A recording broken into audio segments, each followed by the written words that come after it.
ప్రసంగి గ్రంథం 7వ అధ్యాయం 24వ వచనం ఒకసారి చదవండి. సత్యమైనది దూరముగాను బహులోతుగాను ఉన్నది. సత్యమన్నది దూరంగాను బహులోతుగాను ఉన్నది. దాని పరిశీలన చేయగలవాడెవడు? దాని పరిశీలన చేయగలవాడెవడు అని ప్రశ్నిస్తున్నాడు. సత్యం అనే ఒక వ్యక్తి ఉన్నాడు, సత్యం అనే ఒక సంగతి ఉంది. సంగతిని గూర్చి మాట్లాడుతున్నాడు. ఏమనంటే సత్యం అన్నది బహు దూరముగాను లోతుగాను ఉన్నది. దాన్ని పరిశోధించి కనుగొనగలవాడెవడు, దాన్ని తెలుసుకొనగలవాడెవడు అని మహాజ్ఞాని అయిన సొలొమోను అంటున్నాడు. పిల్లరా, సత్యాన్ని తెలుసుకునేంత ప్రశాంతత ఏ మనిషికి లేదు ఇప్పుడు. సత్యం అన్నది బహు దూరముగాను లోతుగాను ఉన్నది, దాన్ని పరిశోధించి కనుగొనగలవాడెవడు అంటే ఫస్ట్ ఏం చేయాలంటే, లోతుగా ఉంది అంటే తవ్వి తీయాలి.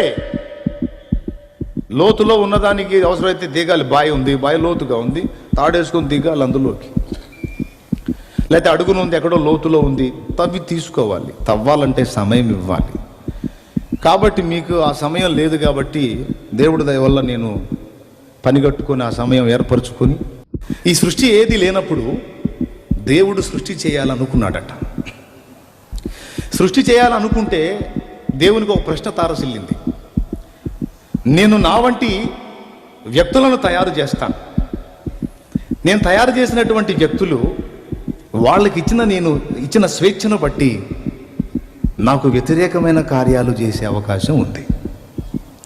స్వేచ్ఛనివ్వకుండా నియంతృత్వం చేసి వాళ్ళని కట్టడి చేసుకుంటే నాకు సాటిస్ఫాక్షన్ ఉండదు. ఎందుకంటే నేను ప్రేమ స్వరూపిని కనుక నేను వారికి స్వేచ్ఛనిస్తాను. వారి నుంచి కూడా స్వేచ్ఛాయుతమైన ప్రేమను నేను కోరుకుంటాను. దేవుడు ఎప్పుడు బలవంత ప్రేమలు ఇష్టపడడు.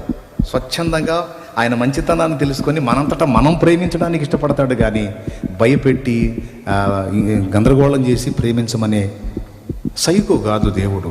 నేను చెప్తున్నాను, దేవుడు అలాంటోడు కాదు. నీకు ఫ్రీడమ్ ఇస్తాడు. నువ్వు ఆయన మంచితనం తెలుసుకొని నీ అంతటా నువ్వు ఆయన్ని ప్రేమించేది ఇష్టపడతాడు. సృష్టికర్త ఆలోచించాడు.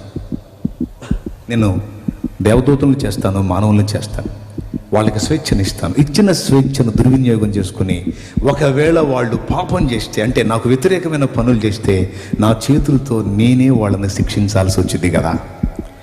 అసలు ఉనికిలో లేని వాళ్ళని తేవటం ఎందుకు? వాళ్ళకి స్వేచ్ఛనివ్వటం ఎందుకు? వాళ్ళు నాకు వ్యతిరేకమైన కార్యాలు చేయటం ఎందుకు? నేనే వాళ్ళని శిక్షించడం ఎందుకు? అసలు చేయకుండా ఉంటే పోలా? కరెక్టా కాదా మీరు చెప్పండి? అలాగని చెప్పని చేయలేదనుకో, ఆ ప్రేమస్వరూపి యొక్క ప్రేమకు అర్థం లేదు. ఆ ప్రేమను పంచుకునే అవకాశం లేదు.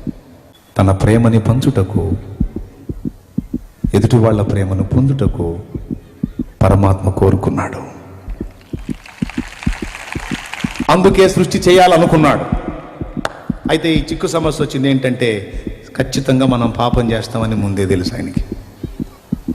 ఇప్పుడు చేయాలా వద్దా అంటే ఒక ఆలోచన చేశాడు. అప్పుడే నేను బిడ్డల్ని సృష్టిస్తాను, ఒకవేళ వాళ్ళు నాకు వ్యతిరేకంగా పాపం చేస్తే ఆ పాపానికి వచ్చే ప్రతిఫలం ఏదైనా ఉంటే ధర్మశాస్త్రం ప్రకారం అది నా బిడ్డల పక్షంగా నేనే నా మీద వేసుకొని భరిస్తాను.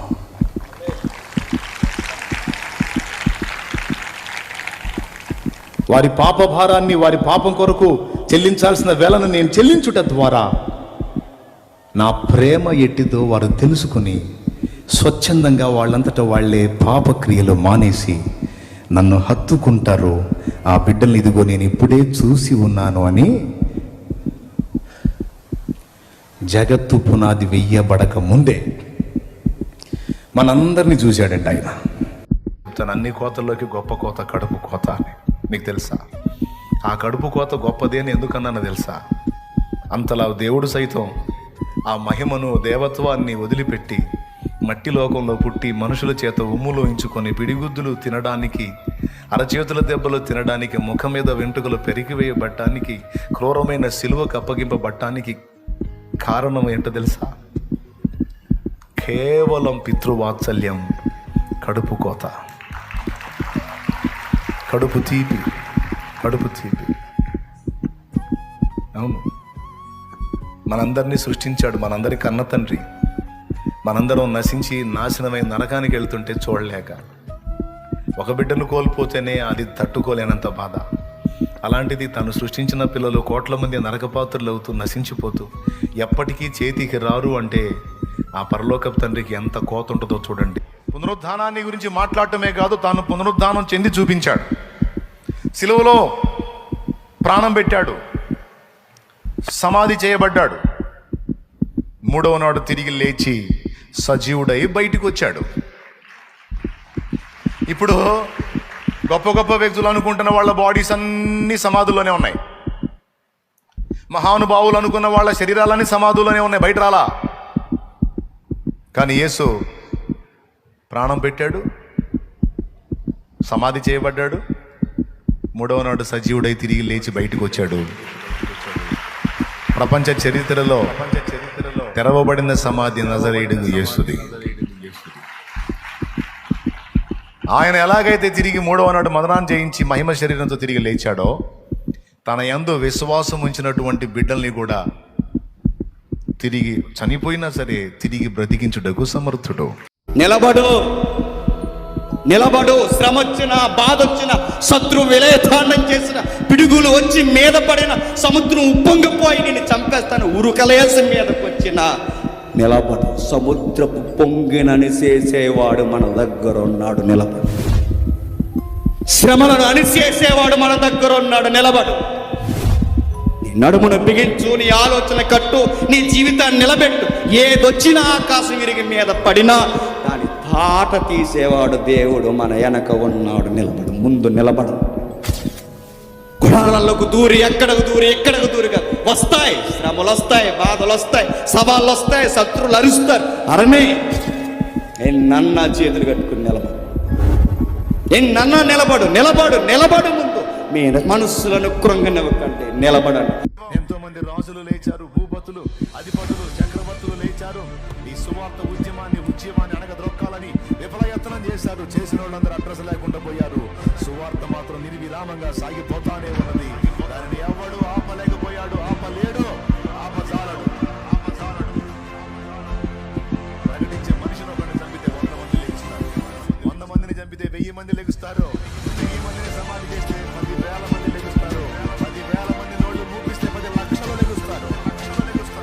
కదిలించిన ప్రతిసారి సువార్త ఉద్యమం దావాలనమై వ్యాపిస్తుంది తప్ప దాన్ని అణచడం, అణగద్రొక్కడం ఎప్పటికీ సాధ్యం కాదు. ఎన్ని చట్టాలు చేసుకున్నా, రాజ్యాంగాలే తిరగ రాసుకున్నా, ఎన్ని రకాల సెక్షన్స్ తెచ్చినా, ఎన్ని రకాల జీవోలు తెచ్చినా యేసు సువార్తను ఎవ్వడు ఆపలేడు. దేవుని రాజ్య నిర్మాణాన్ని ఎవ్వడు ఆపలేడు. తమిళనాడులో ఆపలేడు, కర్ణాటకలో ఆపలేడు, ఆంధ్రాలో ఆపలేడు, ఎక్కడ ఆపలేడు. ఆపాలనుకున్న వాళ్ళంతా నామరూపాలు లేకుండా నాశనం అయిపోయారు, లేరు. మూర్ఖులకు తెలియదు క్రైస్తవ్యం పుట్టుక, క్రీస్తు శిలువ శ్రమలలోనే పుట్టే సంఘ కన్యక.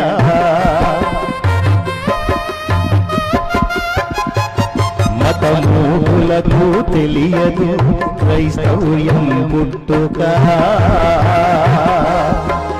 క్రీస్తు శిలువ శ్రమలలోనే పుట్టే సంఘ కన్యక.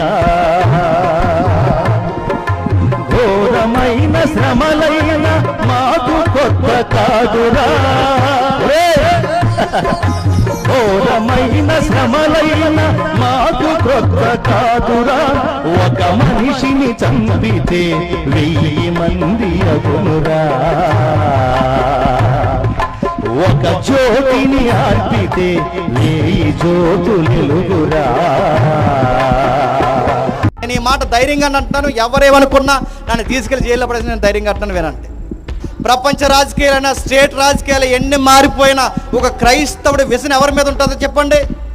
దేవుడి మీద ఉంటుంది. ఎందుకో తెలుసా, జగన్ దిగిపోయి చంద్రబాబు నాయుడు వచ్చినా, చంద్రబాబు నాయుడు గారు దిగిపోయి జగన్ వచ్చినా, అక్కడ ఆ అదర్ స్టేట్లో తెలంగాణలో కేసీఆర్ దిగిపోయి రేవంత్ రెడ్డి వచ్చినా, రేవంత్ రెడ్డి దిగిపోయి కేసీఆర్ వచ్చినా, సెంటర్లో మోడీ దిగిపోయి వాళ్ళ తాత వచ్చినా, వాళ్ళ తాత దిగిపోయి మోడీ వచ్చినా, ఎవడొచ్చినా, ఎవరు ఎన్ని రాజకీయాలు మారిపోయినా క్రైస్తవుడికి భయం ఉంటుంది. ఎందుకో తెలుసా, మన రాజులు ఏల కాదు, చెప్పండి, మన రాజు నజరుడైన